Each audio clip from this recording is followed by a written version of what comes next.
Okey, Assalamualaikum dan selamat sejahtera.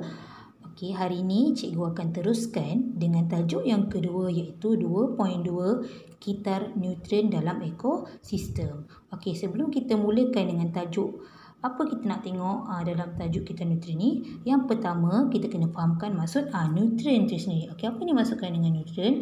Okey, nutrien adalah bahan kimia yang diperlukan oleh siapa? Oleh organisma hidup. Okey, ingat tak organisma hidup ada berapa? Ada 4 iaitu manusia, haiwan, tumbuhan dan mikroorganisma. Okey. So benda hidup ni diperlukan bahan kimia nutrien ni iaitu untuk membesar dan untuk tumbuh saran. Okey, apa contoh nutrien diperlukan untuk kita hidup? Yang pertama, kita perlukan oksigen. Kalau tak ada oksigen kita boleh hidup ke? Tak boleh. Yang kedua, kita perlukan karbon dioksida. Okey, yang seterusnya kita perlukan air. Okey, itu adalah contoh-contoh nutrien. Okey, so dalam kitar nutrien ni kita akan tengok ada 2 kitar. Apa yang dimaksudkan dengan kitar pula? Kitar adalah pusingan. Maksudnya dia sentiasa berpusing. Ke atas, ke bawah, berpusing. Okey, macam kitar semula kita sentiasa gunakan. Okey, so dalam kitar nutrien dalam ekosistem, okey, dalam bab ni kita akan tengok 2 sahaja jenis kitaran, iaitu yang pertama kitar air dan yang kedua adalah kitar karbon. Okey, macam mana air itu boleh dihasilkan dan macam mana kita boleh gunakan air dan air itu boleh dihasilkan semula. Okey, so kita akan tengok proses dia satu per satu. Okey, ni contoh saya buat. Nanti saya nak suruh awak belajar jugalah. Okey, ni adalah contoh kitar air. Kitar tu maksudnya pusingan, sentiasa berterusan, tidak berhenti. Okey, ni adalah contoh kitar air. Okey, nampak tak? Saya buat kitaran dia. Okey, kita akan tengok satu persatu. Okey, tengok. Nampak tak, ni adalah kitar air. Di mana? Okey, yang pertama, macam mana air dihasilkan? Okey, yang pertama kita tahu air, kita dapat air daripada air hujan. Okey, proses air hujan. Okey, air hujan turun. So dia bila air hujan turun ke bumi, ke tanah. So bila hujan turun kita dapat air daripada tanah. So air akan meresap ke dalam tanah. Tengok. Okey, air yang pertama turun. Okey, anak panah pertama dia turun. Okey, nampak tak dia turun dalam bentuk hujan. Itu maksud dia. Yang pertama turun sebagai hujan. Apa maksud hujan? Hujan adalah air yang turun ke bumi sebagai hujan. So dia turun, air yang turun tu akan meresap ke dalam tanah. Kemudian siapa yang gunakan air tu? So kita manusia gunakan air. Kalau air tu jatuh dekat lopak, dekat sungai, dekat laut, so air hujan tu kita tak ada untuk kita gunakan. Kemudian kalau dekat bahagian tanah, siapa yang gunakan air daripada tanah? Iaitu pokok ataupun tumbuhan. Macam mana pokok dan tumbuhan gunakan air? Dia gunakan dalam tanah ada akar, betul? Akar tumbuhan. So akar mencengkam tanah. Sambil dia mencengkam tanah, dia pegang bumi itu supaya maksudnya tanah tu tak mudah runtuh. Contohnya awak duduk kerusi kan? Kerusi 4 kaki dengan 1 kaki. Mana yang cepat jatuh? 1 kaki. Samalah dengan konsep akar. So akar tu dia akan pegang tanah, sambil tu dia akan serap air daripada tanah. Kiranya sambil menyelam minum air. So yang pertama turun sebagai hujan. So masuk ke sini. Okey, yang pertama selesai untuk hujan. Okey, yang kedua dia akan turun ke bawah. Okey, yang ke bawah maksudnya ke sini. Air meresap ke dalam tanah. Kita juga gunakan air untuk membasuh dan sebagainya. Itu kalau air daripada maksudnya air turun ke laut lah. Maksudnya air hujan tu akan dibawa ke tanah, ke dalam laut, ke dalam tasik, ke dalam badi kalau awak tadah dan sebagainya. Kemudian macam mana air boleh naik semula ke awan? Okey, membentuk awan. Okey, iaitu melalui proses penyejatan. Okey, bukan saja proses penyejatan, iaitu melalui juga proses transpirasi. Okey, tahu tak penyejatan? Penyejatan ni proses apa? Iaitu proses air. Okey, penyejatan apa ni? Proses air disejat ke udara sebagai wap air. Penyejatan, okey, iaitu proses air, betul, daripada air naik ke udara tukar kepada wap air. Okey, bukan saja proses penyejatan yang boleh naik sebagai udara, iaitu proses transpirasi juga. Transpirasi di mana proses yang penyejatan air daripada tumbuhan. Maksudnya air itu disejat, ditarik ke atas. Okey, maksudnya macam mana yang ni boleh naik ke atas? Air boleh naik ke atas, air ditarik ke atas melalui ni ada proses 4 ni, iaitu transpirasi. Transpirasi ni adalah proses di mana tumbuhan saja dan air disejat oleh cahaya matahari. So sebelum sampai ke cahaya matahari tu dia akan masuk ke dalam awan. Okey, kemudian yang kedua respirasi. Respirasi ini adalah proses pernafasan. Okey, pernafasan. Okey, cuba hembus nafas. Awak rasa tak tangan awak tu macam ada wap-wap air. So kita bernafas, kita hasilkan wap air. Bila bernafas, oksigen akan naik ke atas. So kita punya wap tu akan naik sedikit-sedikit ke atas sebagai wap air. Kemudian perkumuhan. Perkumuhan ni maksudnya proses awak kencing, perpeluhan, betul tak? Bila kita berpeluh, kita duduk di bawah panas, kita punya peluh akan kering. Mana perginya peluh? Sebab peluh telah disejat oleh cahaya matahari ke atas. Okey, kemudian adalah proses penyatinjaan. Ni buang proses lah penyatinja, proses berak lah. Bila berak kan, berak kita tu contohnya pernah tengok tahi kan, tahi ataupun anjing, kucing berak, lama-lama tahi tu akan jadi kering. Kenapa kering? Sebab air daripada tahi tadi ataupun tinja tadi telah diserap oleh cahaya matahari. So proses penyerapan tu dia akan lalu awan. So air tu akan masuk dalam awan. Dia bukan bila sejat ni dia tak akan jadi bukan air. So dalam proses penjatan ni dia akan tukarkan air kepada wap air. Okay, di mana proses air dan wap air ni? Ni dia. Transpirasi, ingat transpirasi tumbuhan, respirasi oleh manusia yang hidup, manusia, haiwan dan tumbuhan. Perkumuhan ni ada proses berpeluh dengan kencing. Penyatinjaan adalah proses awak buang air besar. Okay, so air semua tu yang dihasilkan daripada 4 proses ni akan naik ke udara dalam bentuk wap air. So bila naik ke udara dalam bentuk wap air, bila penuh wap air tu, maka akan penuhlah awan. So bila awan penuh dan lalu berat, okey, wap air tadi akan ditukarkan kepada bentuk air melalui proses yang kita panggil kondensasi. Ingat tak lagi kondensasi? Kondensasi adalah proses apa dia? Proses wap air. Betul tak tadi air naik sebagai wap air? Wap air bertukar kepada air. Iaitu proses kondensasi adalah proses membentuk awan. Maksudnya dia akan naik wap air tu. Bila banyak sangat wap air, dia akan ditukarkan kepada awan. Awan tu lah yang akan terisi dengan air. So bila air dah penuh sangat, dah tak darat masuk dalam awan, dia akan turun sebagai hujan. So hujan akan digunakan balik untuk pokok. Kerana pokok dah guna, ada air, dia akan disejak balik melalui transpirasi. Kemudian air dan wap air tadi akan tukar balik jadi awan. So proses tu sentiasa berterusan. Okey. So maksudnya yang melibatkan hanyalah air saja. Proses air itu berterusan, berpusing. Kita panggil kitar air. Ini proses dia, nampak tak? Kitaran maksudnya sentiasa berlaku. Yang ni maksudnya okey, kondensasi. Macam mana bahagian atas tu boleh jadi?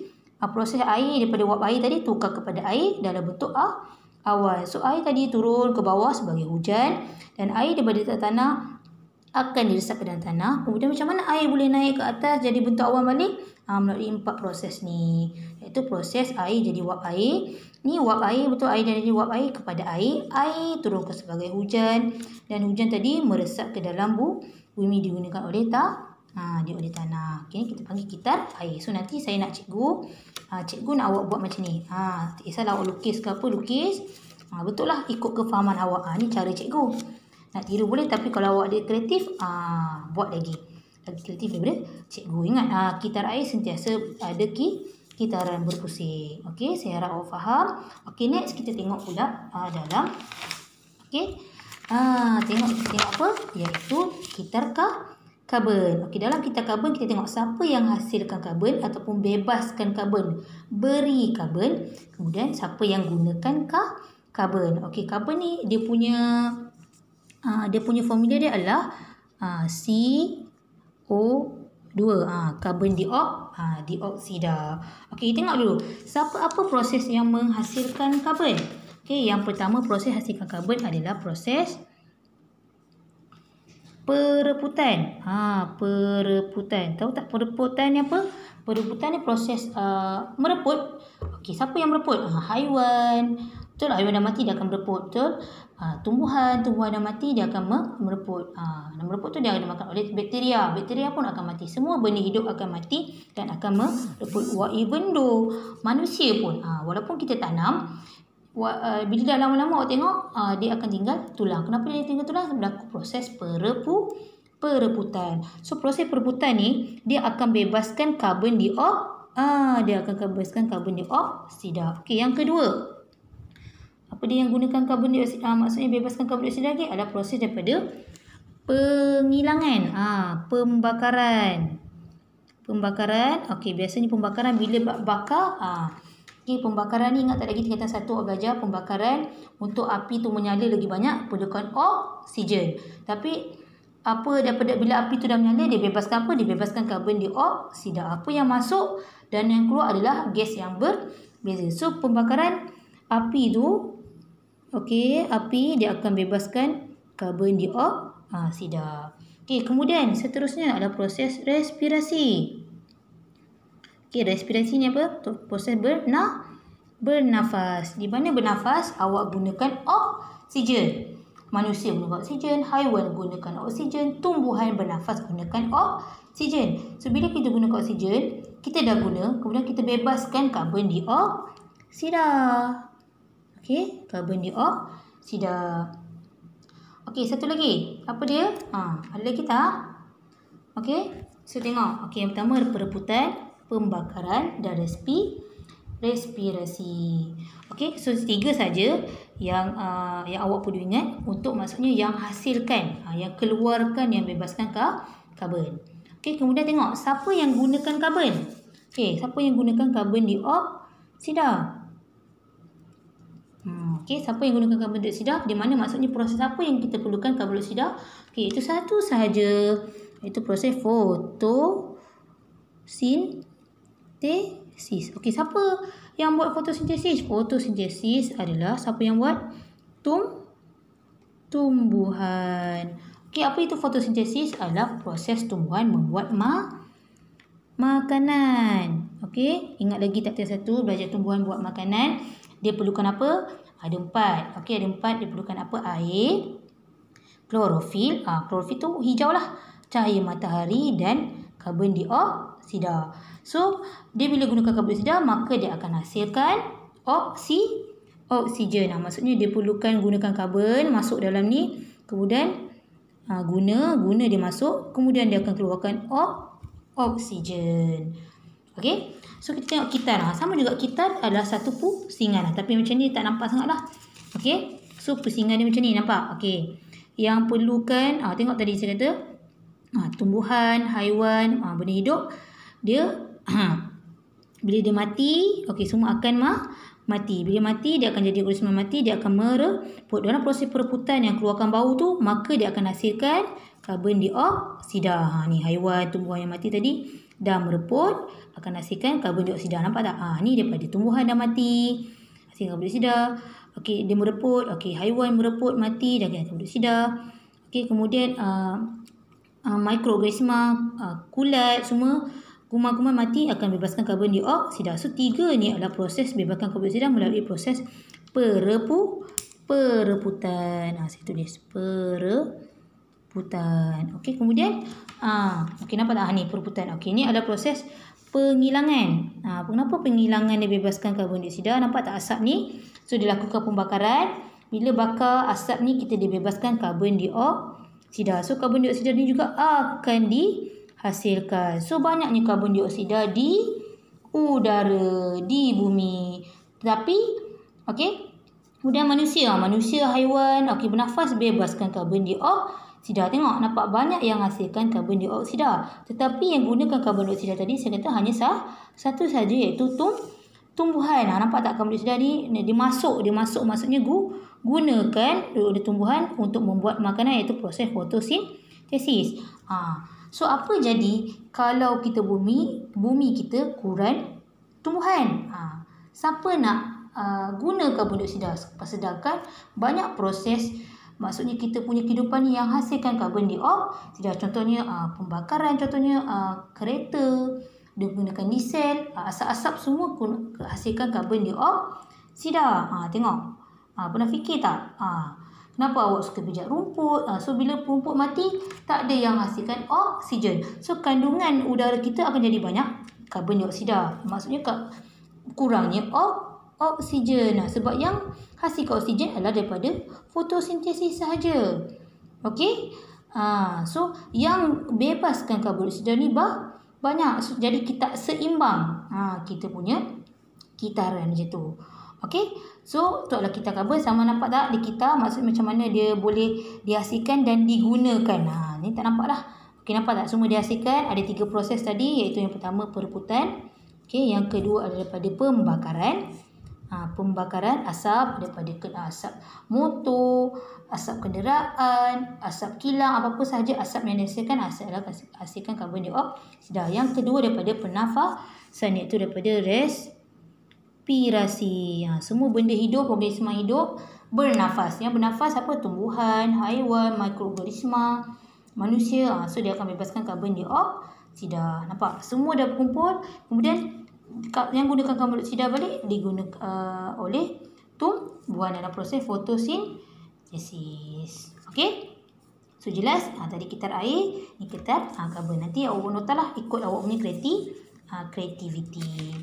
Okey? So next kita tengok tajuk seterusnya. Okey, langkah-langkah. Langkah-langkah cara untuk menyelesaikan masalah gangguan kepada kitar neutron. Macam mana langkah-langkah untuk kita elakkan daripada, maksudnya kitar karbon tu terus berlaku, kitar air tu terus berlaku. Tak, maksudnya kalau kitar air tu tak terberlaku, maksudnya kita akan kekurangan air. Mana kita nak dapatkan air? Tiba hujan tak turun. Contohnya sekarang panas kan, hujan tak turun. Kurangnya air, macam La Nina, El Nino. Okey, berlaku kemarau yang sangat panjang. Tengok apa punca-punca menyebabkan kitaran tu terganggu. Okey, yang pertama tengok punca-puncanya, iaitu antara aktiviti yang mengganggu kitar neutron ataupun mengganggu kitar air dan kitar oksigen ataupun karbon, di mana penebangan hutan yang tidak terkawal. Okey, kenapa? Apa penebangan hutan ni boleh mengganggu kitar? Okey, bila kita tebang pokok, maka macam saya cakap tadi, okey, tak ada oksigen dapat dihasilkan. Banyaklah karbon dioksida, so kita akan sedut-sedut semua. Kita tak sedut oksigen, kita sedut gas yang bercampur dengan racun, iaitu karbon dioksida. Tu yang ada penyakit sesak nafas dan sebagainya. Kemudian kita tengok antaranya pembakaran bahan api fosil. Dia daripada asap-asap kenderaan, asap dari kereta api, asap dari motor. Okey. Kemudian penggunaan sumber air yang secara berlebihan. Okey, maksudnya air yang kita dapat tu kita membazir. Tak apa, air ni murah je, cakap macam tu. Tapi kita jangan membazir. Tapi sekali nanti berlaku kemarau, rasa titik air tu sangat berguna. Kalau boleh, gunakan air tu sebaiknya. Air hujan tak ada, untuk siram pokok, untuk kita basuh kereta. Okey, supaya tidak membazir. Okey, apa lagi aktiviti-aktiviti selain penerbangan? Okey, apa lagi? Cuba fikirkan. Ni antara kita maksud aktiviti ni yang mengganggu kitaran tu berlaku. Maksudnya kurang pokok, kurang oksigen. So maksudnya karbon dioksida sahaja dihasilkan. So karbon dioksida tidak digunakan. Sedangkan kita tahu fotosintesis yang buat adalah tumbuhan yang buatkan fotosintesis. Okey, kemudian macam mana kita cara nak bagikan langkah-langkah untuk menyelesaikan masalah gangguan kepada kitar neutron. Macam mana kita kekalkan supaya kitaran air itu tidak terganggu, kitar oksigen, kitar karbon tu sentiasa berlaku. Okey, yang pertama kita kenalah tanam pokok. Okey, maksudnya mewujudkan sistem pertanian terancang. Kita tahu pertanian kita tanam tumbuhan, tak kisahlah. Kalau kat sekolah biasanya rumput, kita akan tanam rumput, tanam pokok renek. So pokok-pokok yang ada kecil-kecil, rumput lah. Biasa awak jumpa, kita jangan pijak, sebab rumput tu yang bagi kita oksigen. Okey. Kemudian menggunakan kenderaan awam. Kita tahu kenderaan awam dia kurang bebaskan karbon dioksida, tak ada asap. Okey. Kemudian menyimpan air hujan untuk kegunaan harian. Macam saya cakap tadi, simpan air hujan, maksudnya kita boleh gunakan air hujan tu untuk kita basuh kereta, basuh longkang, cuci tahi haiwan. Okey, maksudnya kadang boleh gunakan untuk mandi semula. Okey. Maksudnya berlaku penjimatan. Okey, kemudian kita saya cakap tadi menanam semula pokok. Okey, kemudian memperketatkan undang-undang. Okey, maksudnya memperketatkan undang ni bagi siapa yang maksudnya melakukan penebangan hutan yang secara haram. Kadang-kadang orang ni tamak. Sekarang orang tamak kan, pantang dia dapat tanah tu kosong, nak buat rumah lah, nak buat kawasan rekreasi lah. Okey, semua kawasan-kawasan, kalau kita nak buat perumahan ke, kita nak buat kawasan rekreasi ke, nak buat zoo ke, nak buat taman ke, semua kena dapat kebenaran. Okey, kalau kita nak hanya melakukan tanpa kebenaran, tak dapat lesen, maka akan kena saman. Okey, apa cara yang lain lagi untuk kita selesaikan masalah kitar neutron ni?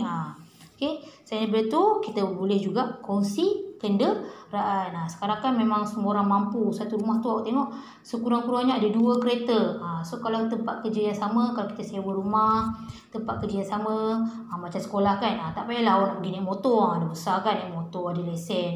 Kalau maksudnya sekolah tu pergi dalam adik-beradik yang sama, mak pun bekerja di sekolah yang sama, so boleh bagi satu kereta. Dah boleh jimat dah satu. Dah kurang karbon dioksida yang dibebaskan. Maksudnya kita bila berkongsi kereta di tempat yang sama, maka kita dapat jimatkan kurangkan penghasilan karbon dioksida. Bila terlalu banyak sangat karbon dioksida, maka kitaran akan terganggu. Okey, saya harap jelas. Okey, so kita bincangkan sikit. Okey, latihan formatif. Okey, formatif 2.2. Tengok bawah ni. Okey. Okey, yang pertama, namakan 3 jenis kitar neutron. Apa tadi saja?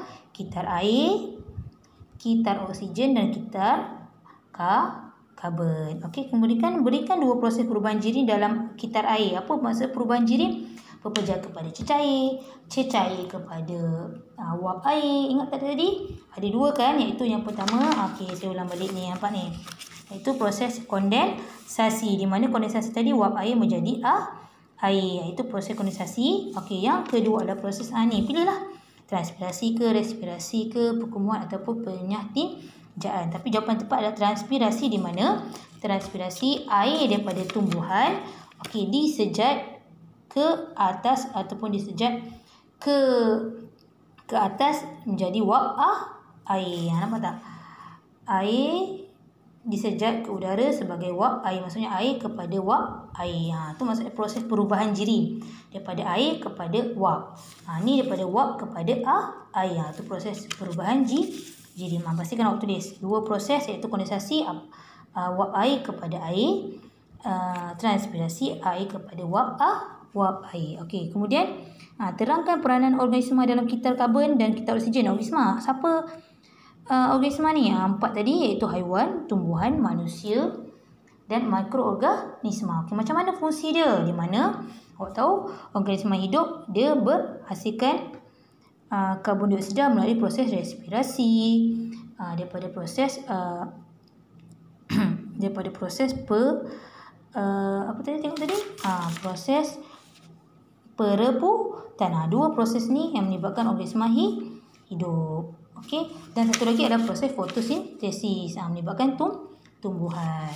Okey, kemudian cadangkan 2 langkah untuk menjimatkan ni. Macam mana tadi? Yang pertama, tak ada air hujan, untuk basuh kereta, untuk cuci longkang, siram pokok. Yang kedua macam mana?